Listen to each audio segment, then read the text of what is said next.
The episode begins with Barbados and the others startled when they see Raphael. Barbados gets ready to fight, but Zan cancels his magic. Barbados asks him to join them, but he declines, pointing out that he doesn't feel any bloodlust coming from Raphael. Barbados wonders how he can be so calm.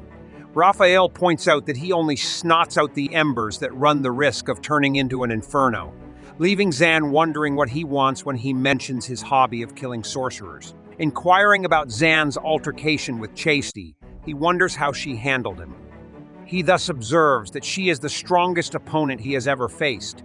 Zan is curious as to Raphael's meaning, but he believes that she poses a threat to the church.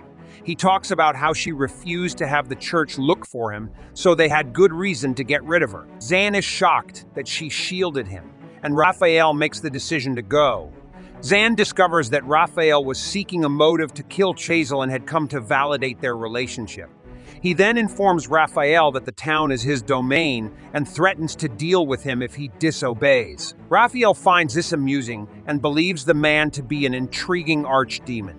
Because he can teleport, Zan instructs Barbados to see how Chazal is doing. She reminds him of Barbados, additionally an angelic knight, but he promises to give him more books. He then teleports off. When Zan returns to the castle, Nephi is there waiting for him. He informs her. She admits that staying up late for him was Vor's idea, even though she should have gone to bed. Although Nephi says she spent the entire day bringing Mario's books back to the castle, Zan finds it hard to believe she's the one who dozed off. There were many books, as Zan observes, but Nephi believes Vur was content because he told her she could live with him for a millennium because dragons are long-lived creatures. Before they even get a chance to meet, he considers getting rid of Raphael, and Nephi also wants to stay with him for that amount of time. But he also observes that she will undoubtedly be present, and that she has vowed to support him no matter what. They have a brief moment together and are going to kiss when Barbados abruptly breaks up with them, which enrages him. However, Barbados shows that she appears to have been poisoned. Nephi realizes that Zan is an angelic knight and rushes over to help.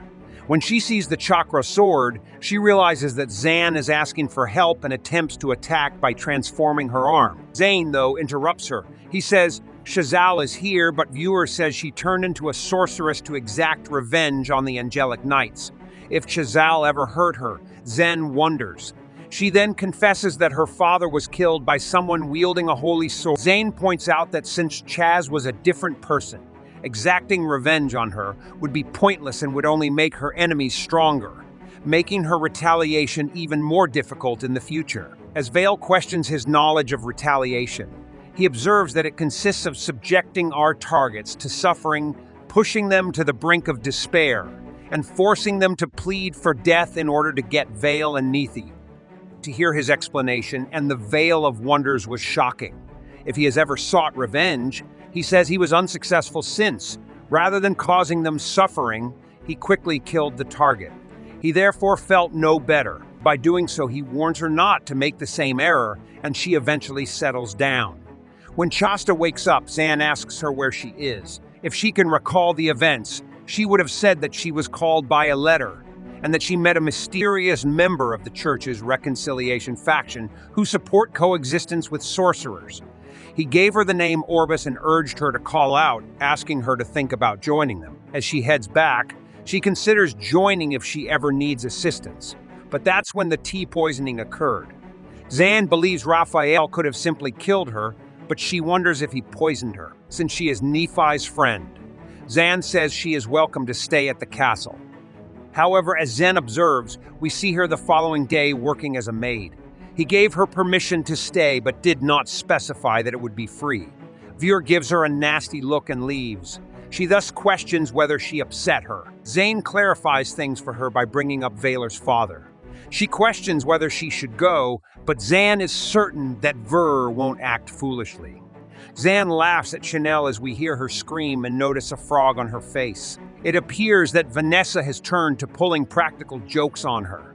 Even though he acknowledges that she is still a child after 10 days, she starts tossing more frogs at Chazy, which makes her trip over. We can see that Vur has kept playing practical jokes on Chi, but even she is beginning to feel uncomfortable because Chaz is such a moron. Nye apologizes for Vor's behavior, but she assures her it's all right. Nephi observes that they frequently take baths together, and she thinks the bath is wonderful. Shazal finds this surprising. Upon realizing that Nia is discussing Ver, she becomes ashamed, as it was what Chanel believed she was discussing. Zane visits Ver and advises her to exercise moderation in her practical jokes. If she wishes to continue living with them, he asks. In a flashback, he tells her that he and Nephi will always be waiting for her because he knows she still has unfinished business. We watch as Ver searches for her father and discovers that Raphael killed him. She contemplates killing Asteel when she awakens from her nightmare, but she ultimately just pinches her face. Instead, Zan is seen sleeping. However, Nathan arrives out of nowhere to inform him that Vale is no longer there. And with that, the video comes to an end. Don't forget to subscribe and like the channel. I appreciate you watching, and I'll see you later.